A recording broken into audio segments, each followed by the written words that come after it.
Chapter 25, An Infinite Potential? We lost 4 good and brave men, intoned Leighton. Men who believed in what we're doing and gave their lives in the line of duty. We will not dishonor them and their memory, or the bereaved families they left behind, by abandoning the noble cause to which they had dedicated themselves.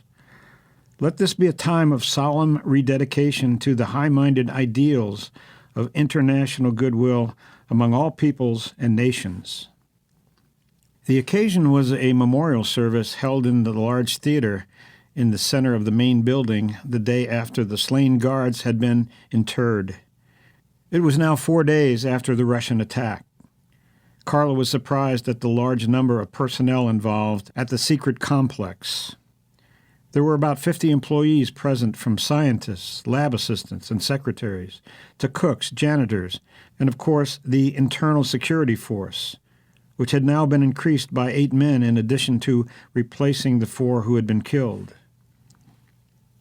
The entire staff was in attendance, a staff that had come through a terrible ordeal with obviously high morale in spite of the losses it had sustained. Leighton finished his speech on a positive note. We will carry on without looking back. We will let nothing and no one deter us from our goal. We are working for a new world of peace, love, and brotherhood, a world without fear of war or crime, a world without hunger, a model society of equal opportunity and of long life for all. We are within sight of that goal, and it will be achieved. From here and there came the staccato of enthusiastic applause. This very auditorium in which you now sit will soon be filled with leaders from all nations, who will meet to implement the plan for that new world. That plan, as you all know, is still too highly classified to share openly even on this occasion. Your individual contributions to the program and your confidence in me as your director have brought us to the very brink of success, and I am grateful for the spirit of loyalty and dedication that continues to motivate each of you. It will not be long now until everyone in the world will know the secret and reap the benefits of your persistent efforts here. I am pleased to say that I have just received confirmation of the full backing of the President of the United States. Preliminary contacts are being made with key leaders in the Senate and House, but of course no details can be shared with them until that time comes, which I assure you will be very soon. There was another burst of applause. Leighton pulled an envelope out of his pocket, opened it, and unfolded a piece of paper. I want to read to you part of a telegram received from the President only a few moments before this gathering convened. The rest is confidential, but will be disclosed to you later. Here it is. I have spoken by phone with the Russian president and described to him the attack by Russian agents upon your installation, which is dedicated to the peaceful use of psychic development for all peoples. He has assured me that he was not aware of this assault team and is taking steps to prevent such an occurrence from ever happening again.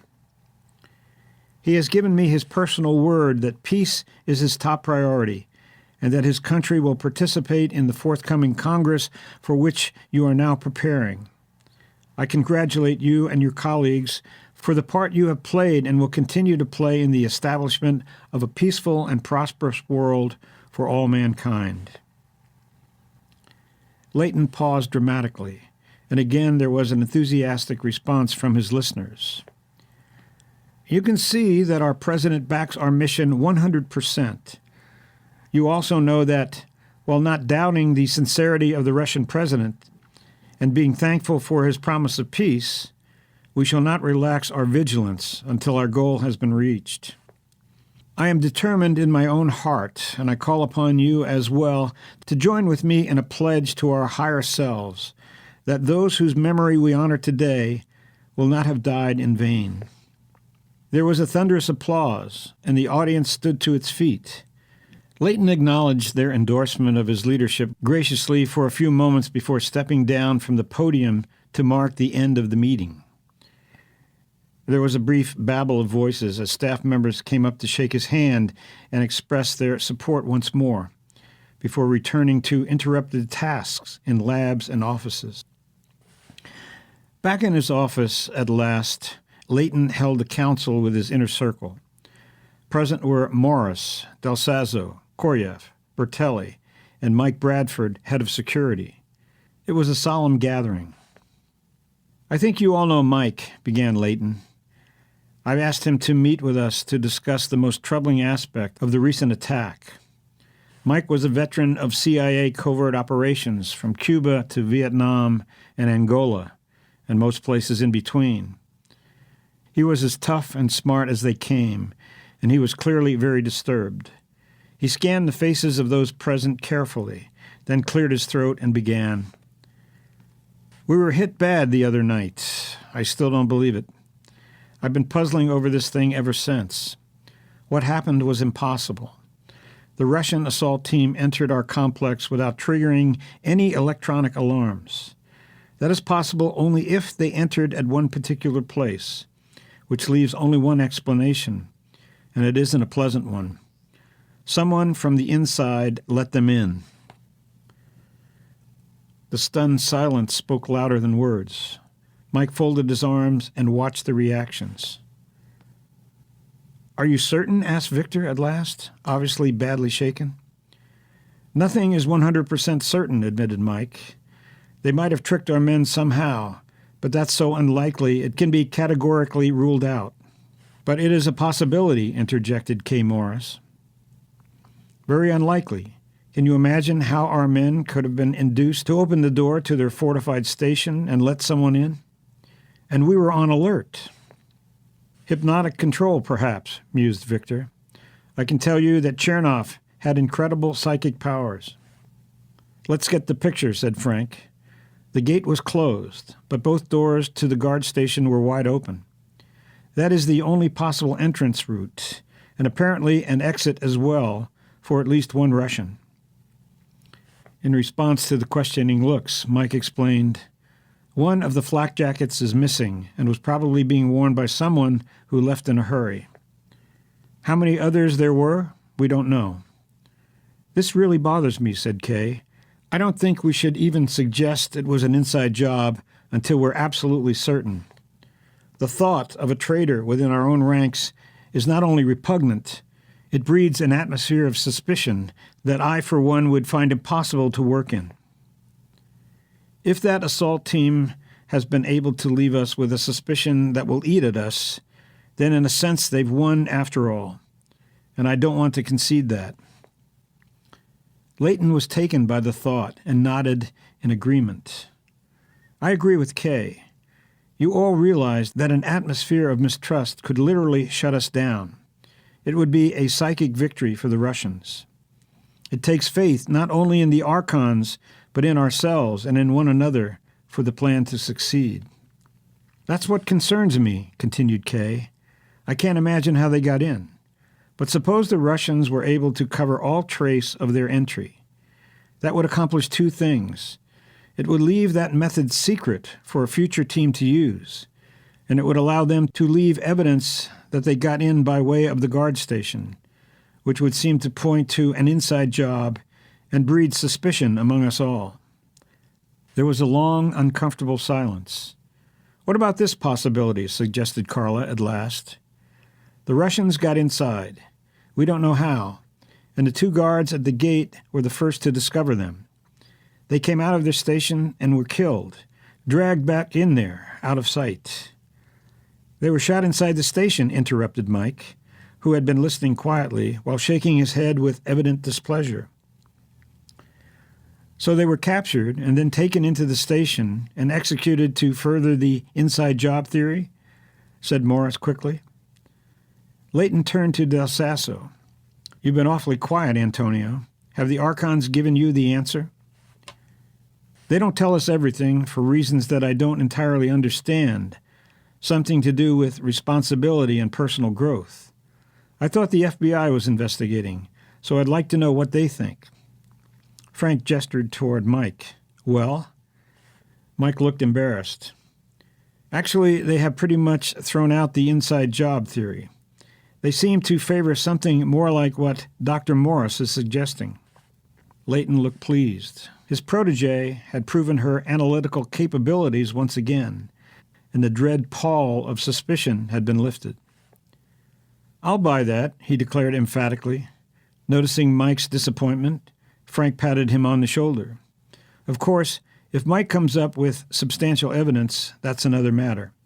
But until then, I think we ought to lay aside suspicions and get on with our work. And for you, Mike, that means somehow finding how they really got in." Leighton stood to dismiss the meeting.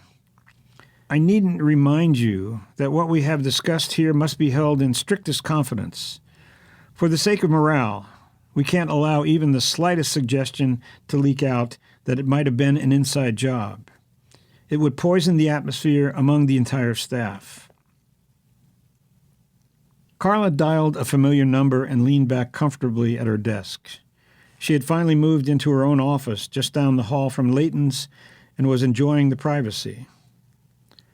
At Frank's suggestion, she was belatedly returning a string of phone calls to her hotel from her editor friend at Time magazine. Project Archon was back on schedule, and she was now authorized to drop some tantalizing pieces of information. It took a few minutes to get through, and when he came on the line, George Conklin was upset. "Carla, aren't you getting my phone messages? 2 FBI agents slain in Palo Alto. Routine line of duty comes over the wires. Maybe it is routine, but my journalistic nose is twitching, and I think I smell something. Maybe some connection to your big story? I can't even reach you. Where have you been? Vacationing in Hawaii?" "I've been involved, George, right in the middle of this thing. It's not just the big story, it's the biggest you or I will ever see. I literally haven't been able to get to a phone. This is my first chance." "So you're telling me there is some connection?" "You better believe it. We've had a team of our best bloodhounds out there sniffing everywhere, and they came up with nothing. We're printing next week's edition tomorrow. So what's the connection, and what's the story? Can you tell me yet?" "I'm sorry, George, but the answer's no. This thing is still getting bigger every day. But I'm going to give you some info that you can print if you want to, without my name. You'll be quoting a reliable inside source, and what I'm going to tell you is the unvarnished truth, okay?" "My tape recorder's running." "George, you bury that tape. Don't worry. It doesn't exist unless I have to resurrect it. So what's going on?" "Your reliable source informs you that the 2 FBI agents were killed when they tried to intercept a special Russian combat team here on a secret mission." "You're kidding." "I wish I were. I saw this thing firsthand and almost got killed myself. But delete that. Back to the printable stuff. The Russians attacked a top-secret psychic research lab near Palo Alto run by the CIA. Why? Because the Americans have made a research breakthrough that puts them light years ahead of the Russians and everyone else in the development of incredible psychic powers. "I already told you," interrupted George, "this psychic stuff is strictly for the sleaze tabloids." "The Russians apparently have a different view," returned Carla pointedly. "I saw the team they sent with my own eyes, and I can tell you this is top priority stuff with them, and with our own government as well. Get your head out of the sand, George." "I admit," came the grudging response, "there are congressmen and ex-astronauts and Nobel scientists involved in this thing. Why? I can't imagine. Give them credit for some intelligence, okay, George? And listen, I haven't gotten to the real point yet, and I don't want you to print any of the above if you leave this part out. The reason why the Americans are so far ahead is, hang on to your chair, they've made contact with higher intelligences that have been guiding our evolution and—" "Is this your idea of a joke?" interrupted George. "Come on, Carla, you're wasting my time." "This is the absolute truth. You think humans are the only intelligent life in the universe? So, we're not alone? How many sci-fi films have used those lines? They've been here, and now we've got some little green men on ice at an airbase. I said nothing like that. You said the CIA is in touch with higher intelligences. We can't print that. Well, I guess I'll have to go to the Washington Post. I want to give you the hottest story of your career. This is just the tip of the iceberg. But you know your standards, and if you can't handle it, then... Carla, they'd laugh us out of business. Higher intelligences are taking over. I suppose they're arriving in UFOs. You know how crazy people are. You could start a nationwide panic, like Orson Welles' Martian Invasion. I didn't say they're taking over, and they're not arriving in UFOs. You're the one who's making it ludicrous. I'm telling you, George, psychic contact has been made. Do you know how far out this is? And have you forgotten that truth is stranger than fiction? If you need an angle, here's one. Tie it in with the search for extraterrestrial intelligence that Carl Sagan founded and has only grown larger since his death. Would you print it if they made radio contact? But that's a whole lot less likely than what I'm talking about. It could take hundreds or thousands of years for radio to get to the nearest inhabited planet. But psychic contact is instantaneous. It's happened, George. I know that for sure. But say it however you want to. Hint at it as a possibility suggested by your inside source. I don't have to tell you what to do. There was a long silence. Finally, George mumbled, "This is really the story behind the deaths of the 2 FBI agents? The tip of the iceberg, with more to come if you want it.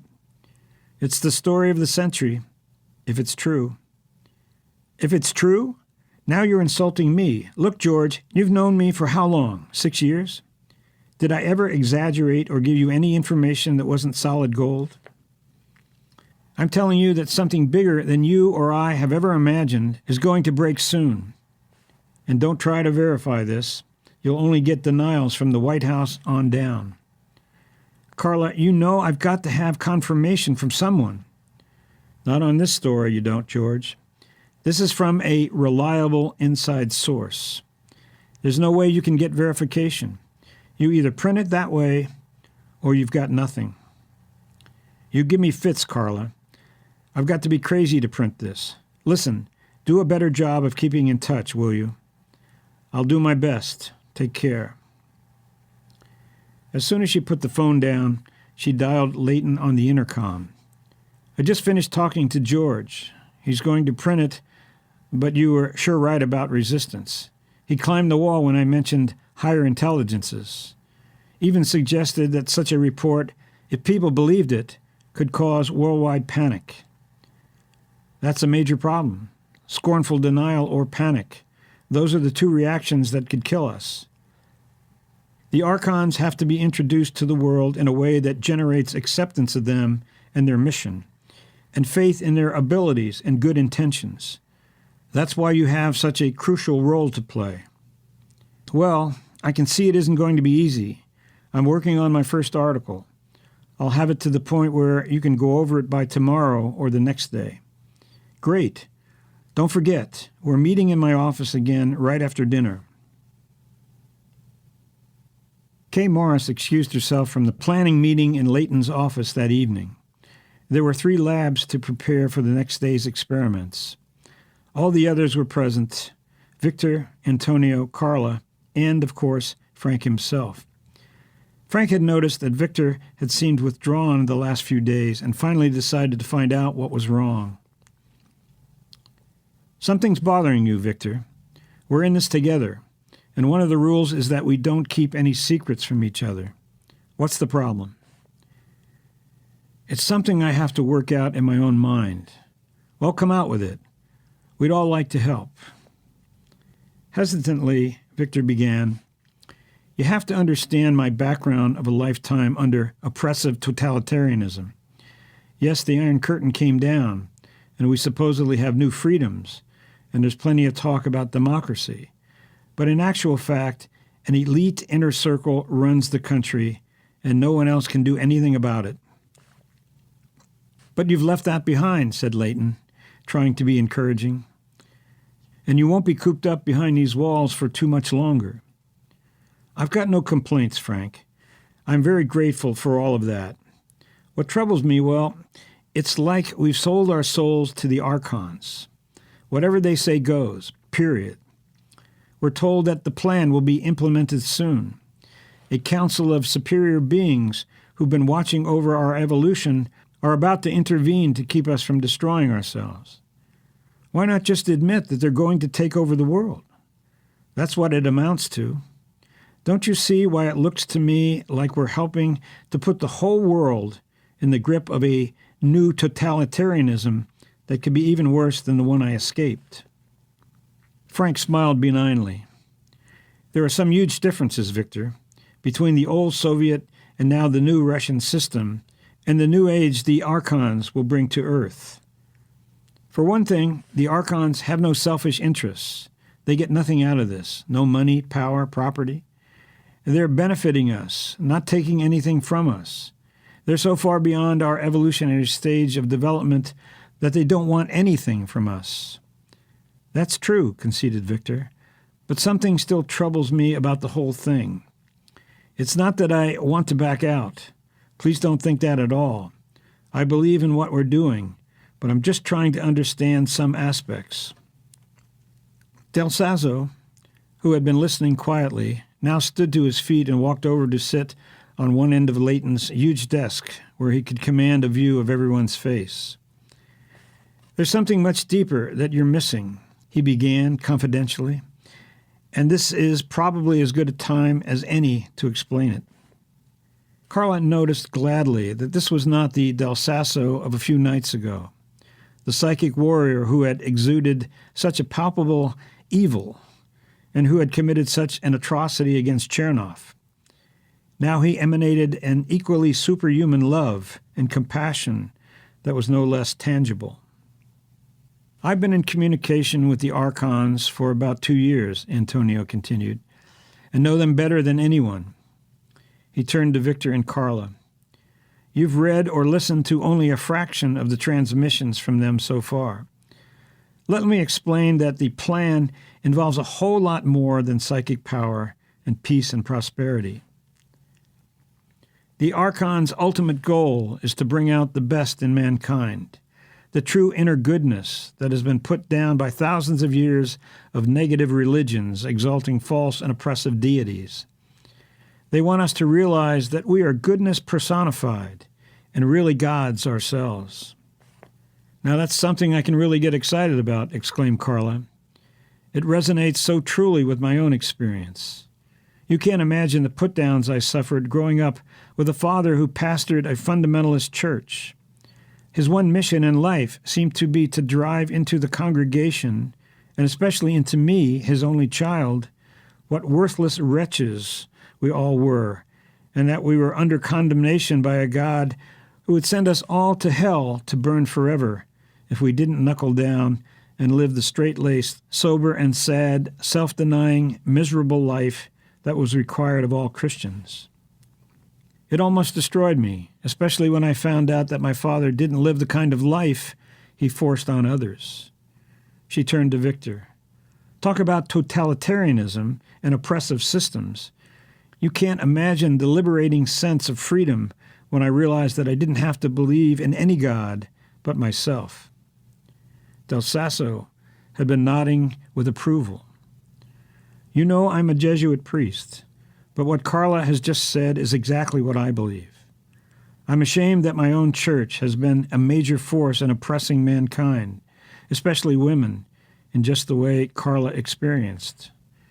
Yet a Jesuit priest, Pierre Teilhard de Chardin, is credited with being the father of the New Age.